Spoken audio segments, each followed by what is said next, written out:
Hello बच्चों, कैसे हो सब। आई होप सब अच्छे होंगे, गुड होंगे और मज़े में होंगे। तो हम जियोग्राफी का चैप्टर नंबर 5 कर रहे थे, भू संसाधन तथा कृषि। ठीक है, इसकी हमने 2 वीडियोस बना ली थी और अब ये 3rd वीडियो है। ठीक है, धीरे धीरे ये चैप्टर आगे होता जाएगा और इस चैप्टर को हम कंप्लीट कर देंगे। चैप्टर का नाम क्या था? भू संसाधन तथा कृषि। ठीक है, इसे हम कृषि संबंधित चैप्टर है और भू संसाधन से संबंधित चैप्टर है। इसमें मैंने कुछ आपको भू संसाधन के बारे में बताया था और कुछ डेफिनेशन बताई थी। आई होप आप सबने अच्छे से उसे पढ़ लिया होगा। ठीक है, आज हम बात करेंगे भारत में कृषि तथा भू उपयोग के बारे में, है ना। इससे हम भारत में आज कृषि संबंधित गतिविधियों के बारे में पढ़ेंगे और भारत में कृषि से भू उपयोग किस प्रकार से संबंध है उस बारे में आज हम चर्चा करेंगे। ठीक है, तो चलो शुरू करते हैं। भू संसाधनों का महत्व उन लोगों के लिए अधिक है जिनकी आजीविका कृषि पर निर्भर है। देखो, भूमि एक संसाधन है, मैंने आपको बताया, और ये किन लोगों के लिए महत्व रखती है? ये उन लोगों के लिए महत्व रखती है जिनकी आजीविका जो है वो कृषि पर निर्भर है। ठीक है, आजीविका क्या होता है? आजीविका यानी जीवन जीने के लिए जो पैसा चाहिए ना, यानी कम से कम उतना पैसा मिल जाए कि कोई व्यक्ति अपना जीवन यापन कर सके, तो उसे बोलेंगे उस व्यक्ति की आजीविका। ठीक है, तो देखो, एक गरीब व्यक्ति है, उसके लिए भूमि कितना महत्व रखती है इस बारे में ये बताएगा, यानी उसकी भूमि से उसको आजीविका किस प्रकार से प्राप्त होती है, इस सब के बारे में इन पैराग्राफ्स में चर्चा की जाएगी। ठीक है, तो चलो आगे पहला पैराग्राफ देखते हैं अपने कि द्वितीयक व तृतीयक आर्थिक क्रियाओं की अपेक्षा कृषि पूर्णतः भूमि पर आधारित है। अन्य शब्दों में, कृषि उत्पादन में भूमि का योगदान अन्य सेक्टरों में इसके योगदान से अधिक है। अतः ग्रामीण क्षेत्र में भूमिहीनता प्रत्यक्ष रूप से वहाँ की गरीबी से संबंधित है। देखो, जो द्वितीयक और तृतीयक सेक्टर है ना, द्वितीयक सेक्टर में मेनली कौन सी गतिविधियाँ आती हैं? विनिर्माण संबंधी। और तृतीयक सेक्टर में कौन सी गतिविधियाँ आती हैं? सेवा संबंधी गतिविधियाँ। ठीक है, लेकिन जो प्राथमिक सेक्टर है ना, उसमें कृषि आती है। यानी कृषि जितना भूमि पर निर्भर है ना, उतना द्वितीयक और तृतीयक सेक्टर की क्रिया नहीं है। हाँ है, कुछ ना कुछ तो द्वितीयक सेक्टर में जैसे उद्योग लगते हैं वो भूमि पर निर्भर होते हैं, भूमि की लोकेशन उनको सही तरीके की चाहिए होती है, ऐसी सेवा सेक्टर में हो गया। लेकिन कृषि को जितना कृषि निर्भर है ना भूमि पे, उतना द्वितीयक और तृतीयक सेक्टर की क्रिया नहीं है। यानी कृषि और भूमि का संबंध बहुत ही गहरा संबंध है। ठीक है, उसी बारे में बात करेगा। अन्य शब्दों में कि कृषि उत्पादन में भूमि का योगदान अन्य सेक्टरों में इसके योगदान से काफ़ी अधिक है। यानी देखो, एक कृषि होती है, कृषि की पैदावार किस पे? भूमि पर निर्भर करती है। भूमि जितनी उपजाऊ होगी कृषि उतनी अच्छी होगी, और भूमि जितनी अच्छी होगी लोगों का जीवन यापन उतना अच्छा होगा। क्यों? क्योंकि कृषि वहाँ अच्छी हो रही है, लोगों को पैसा ज़्यादा मिलेगा और लोग अच्छा जीवन यापन कर पाएंगे। तो हो गया ना, कोई भी गरीब व्यक्ति के आजीविका से संबंध हो जाती है सीधे प्रकार से भूमि, तो उसी के बारे में ही बात करता है। ठीक है, देखो, अतः ग्रामीण क्षेत्रों में भूमिहीनता प्रत्यक्ष रूप से वहाँ के गरीबों से संबंधित है। देखो, ग्रामीण क्षेत्र, हमें पता है कि भारत की लगभग 70% आबादी कहाँ रहती है? गांवों में रहती है। और गांवों में मुख्य कौन सी गतिविधियाँ ज़्यादा होती हैं? कृषि से संबंधित। यानी गांवों में प्राथमिक सेक्टर से संबंधित ज़्यादा गतिविधियाँ होती है ना, तो इसलिए जो गांव के लोग हैं वो कृषि पर ज़्यादा निर्भर करेंगे। अब कृषि पर ज़्यादा निर्भर करेंगे, हमें पता है कृषि ज़्यादा किस पर निर्भर करती है? भूमि पर। तो गांव के लोग जो हैं वो सीधा सीधा किस पर निर्भर हो जाएंगे? ज़्यादातर भूमि पर। तो वो इसमें बात कर रहा है कि एक भूमि, जो एक खेत है ना, वो किसी ग्रामीण किसान के लिए कितनी उपयोगिता रखता है। ठीक है, दूसरा इसमें बात करता है कि भूमि की गुणवत्ता कृषि उत्पादकता को प्रभावित करती है तथा अन्य कार्यों में ऐसा नहीं होता। देखो, भूमि की गुणवत्ता कृषि उत्पादकता को प्रभावित करती है, आप सबको पता है। यानी भूमि जितनी उपजाऊ होगी कृषि उतनी अच्छी होगी, उतना मतलब अच्छे से फसलें उगेंगी। लेकिन अगर द्वितीयक और तृतीयक सेक्टर की बात की जाए तो उसमें ऐसा नहीं होता, क्योंकि अगर फैक्ट्रियाँ लगेंगे तो उसमें भूमि के उपजाऊपन से कोई ज़्यादा मतलब नहीं है। यानी उपजाऊ भूमि पर फैक्ट्री लगाएं या बंजर भूमि पर, फैक्ट्री तो फैक्ट्री है। ऐसे स्कूल बनाओ, तृतीय सेक्टर से सेवा से संबंधित जो गतिविधियाँ हैं, मान लो स्कूल का निर्माण करना है तो उपजाऊ भूमि पे करो या बंजर भूमि पे, कोई फ़र्क नहीं पड़ता। लेकिन कृषि जो प्राथमिक सेक्टर से संबंधित है, सीधा सीधा फ़र्क पड़ता है कि भूमि जितनी उपजाऊ होगी उतनी ज़्यादा अच्छी कृषि होगी। तो यही बात कर रहा है सेकेंड पॉइंट में। फिर तीसरे पॉइंट की बात करते हैं अपने। देखो, ग्रामीण क्षेत्रों में भू स्वामित्व का आर्थिक मूल्य के अतिरिक्त सामाजिक मूल्य भी है। तथा प्राकृतिक आपदाओं या निजी विपत्ति में एक सुरक्षा की बांधती है और समाज की प्रतिष्ठा बढ़ाता है। देखो गाँवों में जो है ना, लोगों के पास ज़मीन होना का मतलब सिर्फ ये नहीं है कि वो आर्थिक रूप से बड़े ऊंचे हैं, उनकी सामाजिकता को भी वो बढ़ाता है। यानी हम गांव में जाते हैं ना, जिसके पास जितनी ज़्यादा भूमि है, ज़्यादा बड़ा किसान है ना, उसका सम्मान लोग अपने आप ही करते हैं। यानी जो 1-2 मुरबे की ज़मीन रखता है और जो 1-2 किलो की ज़मीन रखता है, तो किसका सम्मान ज़्यादा करेंगे लोग? जिसके पास ज़्यादा ज़मीन है। तो इसी प्रकार से कहता है कि जिसके पास ज़्यादा ज़मीन होती है ना, तो ऑटोमेटिक उसकी जो लोग हैं इज्जत ज़्यादा करने लग जाते हैं। क्यों? क्योंकि लोग जो है ना, ज़मीन को सामाजिक प्रतिष्ठा जो है ना, उसे जोड़ के देखते हैं। तो तीसरे पॉइंट पे यही बात कर रहा है, ठीक है। देखो, समस्त कृषि भूमि संसाधनों का अनुमान निवल बोया गया क्षेत्र तथा सभी प्रकार की प्रतिभूमि और कृषि योग्य व्यर्थ भूमियों के योग से लगाया जा सकता है। जो समस्त कृषि भूमि संसाधन हैं उनका अनुमान किन किन से लगाया जाएगा? यानी उनमें आ जाता है निवल बोया गया क्षेत्र, सभी प्रकार की प्रतिभूमि या कृषि योग्य व्यर्थ भूमि, इन सब का योग मिलके क्या बनता है? समस्त प्रकार की कृषि भूमि संसाधन। यानी सारे प्रकार की कृषि भूमि की बात की गई है। इसमें जो हमने पहले डेफिनेशन की थी किसकी? निवल बोया गया क्षेत्र की, यानी 1 वर्ष में जहाँ फसलें काटी और उगाई जाती हैं। सभी प्रकार की प्रतिभूमि, यानी चाहे वो 1 वर्षीय हो, 5 वर्षीय हो या कितने भी हो, ठीक है। कृषि योग्य व्यर्थ भूमि, यानी कृषि योग्य भूमि है परंतु अभी व्यर्थ पड़ी हुई है, ठीक है। तो इन सब को मिला के क्या बनता है? कृषि भूमि संसाधन, ठीक है। तो अनुमान इन सब को मिलाकर ही लगाया जाता है, ठीक है। तालिका 3.1 से निष्कर्ष निकलता है कि पिछले वर्षों में समस्त रिपोर्टिंग क्षेत्र से कृषि भूमि का प्रतिशत कम हुआ है। यानी जो तालिका दे रखी है ना पीछे 3.1, उससे पता चलता है कि समस्त रिपोर्टिंग क्षेत्र से कृषि भूमि का प्रतिशत कम हुआ है। क्यों? क्योंकि देखो आजकल जो है ना, वो हमारी जनता जो है वो कृषि के अतिरिक्त कार्यों में ज़्यादा लग रही है। यानी किसान जो है ना, अपनी किसानी छोड़ के अन्य उद्योग धंधों में ज़्यादा जा रहा है। अगर दूसरे शब्दों में बोलें तो हम कह सकते हैं कि लोग जो है ना, वो प्राथमिक सेक्टर की गतिविधियों में कम जा रहे हैं और द्वितीयक और तृतीयक सेक्टर में ज़्यादा लग रहे हैं। इसलिए चाहे कृषि भूमि हो चाहे कुछ हो, लोग जो है ना खेती में आजकल कम जा रहे हैं। इसलिए ही कह रहा है ये कि कृषि भूमि का जो प्रतिशत है, वो जो रिपोर्टिंग क्षेत्र है उससे धीरे धीरे कम हो रहा है, ठीक है। कृषि योग्य व्यर्थ भूमि संवर्ग में कमी के बावजूद कृषि योग्य भूमि में कमी आई है। देखो, लोग दूसरे सेक्टर में मूव कर रहे हैं ना, तो चाहे वो कृषि ज़मीन हो या कृषि योग्य व्यर्थ ज़मीन हो, कोई भी ज़मीन हो, उनके लिए तो उद्योग धंधे कहीं भी लगाए जा सकते हैं ना। तो यही कह रहा है कि कृषि योग्य व्यर्थ भूमि में भी कमी आई है और कृषि योग्य भूमि पे भी कमी आई है, यानी दोनों में कमी दर्ज की गई है, ठीक है। उपरोक्त वर्णन से यह स्पष्ट होता है कि भारत में निवल बोए गए क्षेत्र में बढ़ोतरी की संभावना सीमित है। यानी निवल बोया गया क्षेत्र कौन सा? जहाँ 1 वर्ष में फसल बोई और काटी जाती है। देखो, भारत की जनसंख्या जो है ना, वो दिन ब दिन बहुत ज़्यादा बढ़ती जा रही है। तो हम कह सकते हैं कि भूमि पर दबाव दिन ब दिन बढ़ता जा रहा है। अब भूमि पर दबाव बढ़ रहा है, जनसंख्या भी बहुत ज़्यादा है, तो ऐसा तो हो नहीं सकता कि निवल बोया गया क्षेत्र में वृद्धि हो जाए। तो इसलिए हमें क्या करना होगा? हमें कम भूमि से भी अधिक फसलों के उत्पादन की टेक्नोलॉजी लानी पड़ेगी।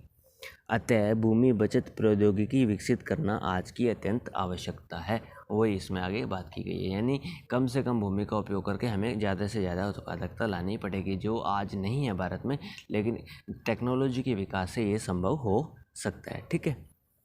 अब देखो आगे ये कहता है कि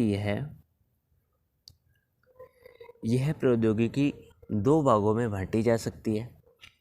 पहली वह जो प्रति इकाई भूमि में फसल विशेष की उत्पादकता बढ़ाए, तथा दूसरी वह जो एक कृषि वर्ष में गहन भू उपयोग से सभी फसलों का उत्पादन बढ़ाए।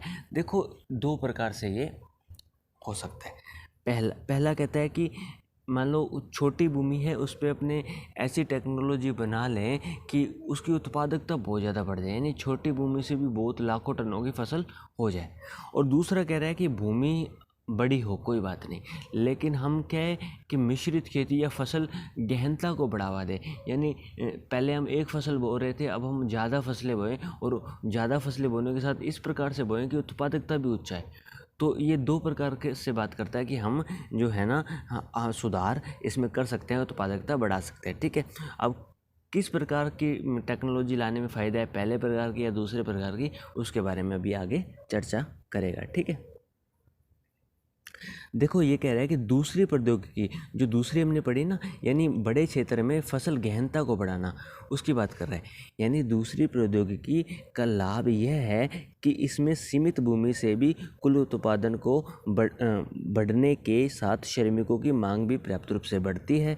भारत जैसे देश में भूमि की कमी तथा श्रमिक की अधिकता है। ऐसी स्थिति में फसल सघनता की आवश्यकता केवल भूमि उपयोग हेतु ही वांछित नहीं है, अपितु ग्रामीण क्षेत्र में बेरोजगारी जैसी आर्थिक समस्या को भी कम करने के लिए आवश्यक है।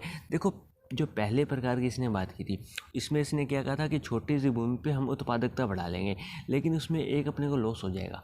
क्या लॉस हो जाएगा? देखो, भारत में जो है ना, श्रम बल जनसंख्या बहुत ज़्यादा है। यानी भारत में जो कृषक है ना, या कृषक मजदूर है, वो बहुत ही ज़्यादा है। ठीक है, अब देखो, भारत में कृषि मजदूर बहुत ज़्यादा है। अब क्या होता है कि अगर छोटी सी भूमि पे हम अधिक फसल उगाते हैं, तो मान लो 1 एकड़ भूमि है, उसमें लाखों टनों की फसल हो रही है, हमने टेक्नोलॉजी भी लिया है, लेकिन इससे ये फ़ायदा तो नहीं हुआ ना अपने को कि हमारे जो इतने बेरोजगार लोग बैठे थे उनको वहाँ पे काम मिला, नहीं मिलेगा ना। लेकिन अगर दूसरे प्रकार की टेक्नोलॉजी लाई जाए, यानी बड़े बड़े खेत हैं, हम क्या करें, हमारे मज़दूरों को काम दें, हम उनको एक नए प्रकार की टेक्नोलॉजी सिखा दें कि मतलब हाँ, यहाँ पर आप फसल गहनता को बढ़ावा दो, इस प्रकार की फसलें इस टाइम पे बो, जिससे हमें उत्पादकता ज़्यादा मिलेगी। तो हमें 2 फ़ायदे होंगे, एक तो हमें उत्पादकता भी ज़्यादा मिलेगी, और दूसरा जो श्रमिक घर पे बैठे थे ना, उनको भी खेतों में प्रॉपर रोजगार मिलेगा। इसलिए भारत को किस प्रकार की टेक्नोलॉजी की ज़्यादा आवश्यकता है? भारत को फसल गहनता से उत्पादकता बढ़ाने की ज़्यादा आवश्यकता है, अपितु किसी छोटे क्षेत्र में उत्पादकता ज़्यादा बढ़ाना। क्यों? क्योंकि भारत की श्रम बल जनसंख्या भी बहुत ज़्यादा है और भारत को अधिक उत्पादकता की भी आवश्यकता है। ठीक है, समझ गए होगे आप? तो यही बात इसमें कहा गया है। देखो, अब फसल गहनता की ये परिभाषा बताता है। जो फसल गहनता है ना, उसकी गणना देखो निम्न प्रकार से की जाती है। यानी कृषि गहनता, या फिर इसको फसल गहनता भी आप बोल लो, ये क्या सूत्र होता है इसका? इसका सूत्र होता है सकल बोया गया क्षेत्र बटा में निवल बोया गया क्षेत्र इंटू 100। ठीक है, तो आप इस सूत्र को याद कर लीजिएगा, अंडरलाइन कर लीजिएगा, जो भी आपका मन करे आप कर लीजिएगा। ठीक है, अब हमारा नेक्स्ट टॉपिक आता है भारत में फसल ऋतु है। ठीक है, अब हम किसके बारे में पढ़ेंगे? फसल ऋतुओं के बारे में। देखो, भारत एक विशाल देश है। अब इस विशाल देश की कोई ना कोई जलवायु भी होएगी। भारत की जलवायु कौन सी है? मानसूनी जलवायु। मानसून शब्द कहाँ से लिया गया है? मानसून शब्द एक अरबी शब्द है, जिसे हम मौसम कहते हैं या फिर मौसम कहते हैं, जिसका अर्थ मौसम होता है। ठीक है, तो उसी शब्द से क्या बना है? मानसून। ठीक है, देखो, बेसिकली मानसून का मतलब क्या होता है कि एक वर्ष में हवाओं की दिशा बदल जाना। ठीक है, यानी एक वर्ष में हवा जिस दिशा में जा रही थी, फिर आधा टाइम उसकी विपरीत दिशा में जाती है। हमारे पास कौन सा मानसून आता है? दक्षिणी पश्चिमी मानसून आता है। फिर मुड़ के वापस कौन सा जाता है? उत्तरी पूर्वी मानसून जाता है। यानी एक वर्ष में हमारी जो ये पवनें हैं, ये अपनी दिशा बदल लेती हैं। इसे ही हम कौन सी जलवायु कहते हैं? मानसूनी जलवायु कहते हैं। अब देखो, जो मानसूनी जलवायु का इफेक्ट है ना, वो कृषि पर भी पड़ता है। अब कृषि पर कैसे पड़ता है, उसी के बारे में हम बात करेगा। देखो, ऐसे तो है नहीं कि हर वर्ष एक ही प्रकार की फसल बोई जाती है, उगाई जाती है, काटी जाती है, बोई जाती है, उगाई जाती है, काटी जाती है। ऐसे तो है नहीं। फसलें भी तो मौसम के अनुसार बोई जाएंगी ना। यानी सर्दियों में अलग प्रकार की फसल बोई जाएगी, गर्मियों में अलग प्रकार की फसल बोई जाएगी, बसंत में अलग प्रकार की फसल बोई जाएगी। तो उन फसलों के प्रकार की बात करेगा। ठीक है, जैसे अगर बात करें तो एक रबी की फसल होती है, एक खरीफ की फसल होती है, एक जायद की फसल होती है। रबी की फसल सर्दियों में बोई जाती है, गर्मियों में काटी जाती है। खरीफ की फसल मानसून में बोई जाती है और लगभग सितंबर अक्टूबर से पहले काट ली जाती है। और जायद की फसल गर्मियों और सर्दियों के बीच के मौसम में बोई जाती है। ठीक है, अब उनकी ये डिटेल में बात करेगा। देखो, हमारे देश के उत्तरी और आंतरिक भागों में 3 प्रकार की फसल ऋतुएं पाई जाती हैं। ठीक है, अब फसल ऋतुएं क्या होता है? हम देखो, जलवायु की हमने बात की। अब जलवायु के अनुसार फसलें बोई जाएंगी, तो हम क्या करते हैं? फसल के नाम पे ऋतु और ऋतुओं का नाम तय कर लेते हैं। जैसे खरीफ की फसलों का जब सीज़न होता है तो उसे हम बोलते हैं खरीफ ऋतु। रबी की फसलों का जब सीज़न होता है उसे हम बोलते हैं रबी की ऋतु। और जायद की फसलों का जब सीज़न होता है तो उसे हम क्या बोलते हैं? जायद की ऋतु। ठीक है, तो 3 प्रकार की फसल ऋतु होती हैं। कौन कौन सी?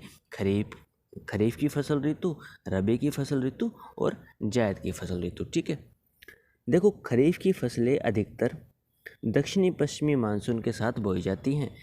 जिसमें उष्णकटिबंधीय फसलें सम्मिलित होती हैं, जैसे कि चावल हो गया, कपास, जूट, ज्वार, बाजरा, अरहर आदि। ठीक है, समझ गए। जो खरीफ की फसल कब बोई जाती है? दक्षिण पश्चिमी मानसून के साथ बोई जाती है। दक्षिणी पश्चिमी मानसून कब आता है? ये लगभग जून जुलाई में आता है। तो ये फसलें कब बोई जाएंगी? जून जुलाई के आसपास ये बोई जाती हैं। ठीक है, और काटी कब जाती हैं? ये काटी जाती है लगभग सितंबर अक्टूबर के आसपास। कौन कौन सी फसलें इसमें आती हैं? इसमें आती हैं चावल की फसल, कपास, जूट, ज्वार, बाजरा, अरहर आदि। ठीक है, फिर दूसरे प्रकार की हमारी फसल ऋतु है, वो है रबी की फसल ऋतु। रबी की फसल ऋतु कब बोई जाएगी? जब खरीफ की काट ली जाती है, यानी सितंबर अक्टूबर में अगर हमने खरीफ की काट ली तो अक्टूबर नवंबर में कौन सी बो देंगे? हम रबी की फसलें बो देंगे। ठीक है, अब देखो रबी की फसलें हमने बो दी अक्टूबर नवंबर में, यानी सर्द ऋतु में, और इसको काटे कब जाएंगी? ये मार्च अप्रैल के आसपास काट ली जाती हैं। ठीक है, इस समय कम तापमान, शीतोष्ण तथा उपोष्ण कटिबंधीय फसलों जैसे कि गेहूं, चना, सरसों आदि की फसलों की बुआई में सहायक होती है जलवायु। यानी रबी की फसलें कौन कौन सी हैं हमारी? इसमें गेहूं की फसल, चना की फसल, सरसों की फसल आदि फसलें आ जाती हैं, जो सर्दियों में बोई जाती हैं और मार्च अप्रैल में काट ली जाती हैं। ठीक है, फिर तीसरे प्रकार की हमारी फसल ऋतु आती है जायद की फसल ऋतु। देखो, जायद की फसल ऋतु गर्मी और सर्दियों के बीच की फसल ऋतु है। ठीक है, ये छोटी फसल ऋतु है, यानी कुछ ही महीनों में फसल जो है ना वो पककर तैयार हो जाती है, इसलिए इसको अल्पकालिक ग्रीष्मकालीन फसल ऋतु भी बोलते हैं। हाँ, मेनली ये ग्रीष्मकालीन में होती है। ठीक है, रबी और खरीफ के बीच में कौन सी फसलें होती हैं? जायद की फसलें होती हैं। ठीक है, जो रबी की कटाई के बाद प्रारंभ होती हैं और कटाई होने के बाद जो है ना कौन सी फसलें बोई जाती हैं? खरीफ की फसलें बोई जाती हैं। ठीक है, इस ऋतु में कौन कौन सी फसलें आ जाएंगी? इसमें तरबूज आ जाएगा, खीरा, ककड़ी, सब्जी, चारे की फसलें आदि इसमें आ जाती हैं। ठीक है, तथा इन फसलों की भूमि सिंचित भूमि पर की जाती है। यानी ये फसलें किस भूमि पर उगाई जाती हैं? सिंचित भूमि पर, यानी जहाँ पर जल की अच्छी खासी मात्रा उपलब्ध हो। यद्यपि इस प्रकार की पृथक फसल ऋतुएं देश के दक्षिणी भागों में नहीं पाई जाती। देखो, हमारा जो भारत है ना वो दो प्रकार की मानसूनी जलवायु रखता है, एक उपोष्ण कटिबंधीय, एक उष्ण कटिबंधीय। जो कर्क रेखा है ना हमारी, कर्क रेखा के नीचे की जो जलवायु का टाइप है वो है उष्ण कटिबंधीय, कर्क रेखा के ऊपर की जलवायु का टाइप जो है वो है उपोष्ण कटिबंधीय। देखो, कर्क रेखा के ऊपर की बात करें, यानी हम उत्तरी भारत की बात करते हैं, तो उत्तरी भारत में क्या होता है कि हमारे जो जलवायु होती है या फिर जो हमारे मौसम होते हैं ना वो अधिक ज़्यादा स्पष्ट होते हैं, यानी सर्द अलग प्रतीत होती है, गर्मी अलग प्रतीत होती है। लेकिन दक्षिण भारत में ऐसा नहीं होता, वहाँ पर क्या है पूरे साल लगभग एक जैसी ही ऋतु विद्यमान रहती है, इसलिए वहाँ पर फसल ऋतु अलग अलग नहीं होती। वहाँ पर अगर चावल की खेती हो रही है ना तो एक साल में वो 3 बार चावल बोते हैं और 3 बार काटते हैं। गेहूँ की अगर खेती होती है तो एक साल में 3 बार बोएंगे, 3 बार काटेंगे। अगर गन्ने की खेती हो रही है तो एक साल में 3 बार बोएंगे और 3 बार काटेंगे। लेकिन हमारे जो है ना उत्तरी भारत में 3 अलग अलग फसलों को बोया जाता है। गेहूँ एक टाइम पे बोई जाएगी, सरसों एक टाइम पे बोई जाएगी और जो जायद की फसलें वो एक टाइम पे बोई जाएंगी। यानी हम ऐसे नहीं कर सकते उत्तरी भारत में कि गन्ने को साल में 3 बार बो रहे हैं, क्यों? जो उत्तरी भारत है ना वहाँ पे फसलों की ऋतुएं अलग अलग हैं, लेकिन जो दक्षिण भारत है ना उसमें पूरे साल लगभग एक जैसी जलवायु रहती है। ठीक है, इसी कारण दक्षिण भारत में एक ही प्रकार की फसल एक साल में 3 बार बोई और काटी जाती है। ठीक है, देखो, यहाँ का अधिकतम तापमान वर्ष पर किसी भी उष्णकटिबंधीय फसल की बुआई में सहायक है, इसलिए पर्याप्त आर्द्रता उपलब्ध होनी चाहिए। यानी यहाँ पर दक्षिण भारत में मेनली कौन कौन सी फसलें बोई जाएंगी? उष्णकटिबंधीय, यानी जो गर्मी को आराम से सहन कर सके और पानी जिनके लिए अच्छा खासा उपलब्ध हो। ठीक है, इसलिए देश के इस भाग में जहाँ भी पर्याप्त मात्रा में सिंचाई की सुविधाएँ उपलब्ध हैं, कृषि वर्ष में एक ही प्रकार की 3 फसलें बोई जा सकती हैं। ठीक है, यानी पर्याप्त रूप से जल है तो उष्ण कटिबंधीय कोई भी फसल हो वो एक साल में 3 बार बोई और काटी जा सकती है। ठीक है, तो आई होप आप समझ गए होंगे कि फसल ऋतु क्या होती हैं और किस किस प्रकार की होती हैं। ठीक है, देखो, फिर ये सारणी दे रखी है जिसमें कृषि ऋतु और प्रमुख फसलों की बात करता है। देखिए, जो खरीफ की फसल है उसका सीज़न क्या है? जून से सितंबर का। जून में बोई जाएगी, सितंबर में काटी जाएगी। कौन कौन सी फसलें आएंगी इसमें? अगर उत्तर भारत की बात करें तो चावल, कपास, बाजरा, मक्का, ज्वार, अरहर जिसे तुर भी बोलते हैं, और दक्षिण भारत की बात करें तो चावल, मक्का, रागी, ज्वार तथा मूंगफली इसमें आ जाती है। रबी की फसल का सीज़न क्या होता है? अक्टूबर से मार्च, यानी अक्टूबर में बोई जाती है, मार्च में काटी जाती है। उत्तरी भारत में इसमें गेहूँ, चना, तोरई, सरसों, जौ आदि आ जाती हैं। दक्षिण भारत में चावल, मक्का, रागी, मूंगफली आदि आ जाती हैं। जायद की बात करें तो अप्रैल से जून में का सीज़न होता है। अप्रैल में ये बोई जाएंगी और जून में काटी जाएंगी। और इसमें उत्तरी भारत में बात करें तो इसमें वनस्पतियाँ, सब्जियाँ, फल, चारा फसलें आ जाती हैं। दक्षिण भारत में चावल, सब्जी और चारा फसलें आ जाती हैं। तो ये सारणी है, आप याद कर लीजिएगा, कॉपी पे बनाइएगा, आंसर राइटिंग में लिखिएगा, बहुत काम आती है। ठीक है, देखिए इसके बाद खाद्यान्न फसल आता है, जिसे हम नेक्स्ट वीडियो में करेंगे। धीरे धीरे छोटी छोटी वीडियोस में चैप्टर को पूरा करेंगे। इंटरेस्टिंग चैप्टर है, काफ़ी उपयोगी चैप्टर है। कॉम्पिटिटिव एग्ज़ाम में भी इसमें काफ़ी सवाल आते हैं, तो धीरे धीरे पूरा हो जाएगा। तो ठीक है, ध्यान रखिएगा अपना। थैंक यू, धन्यवाद।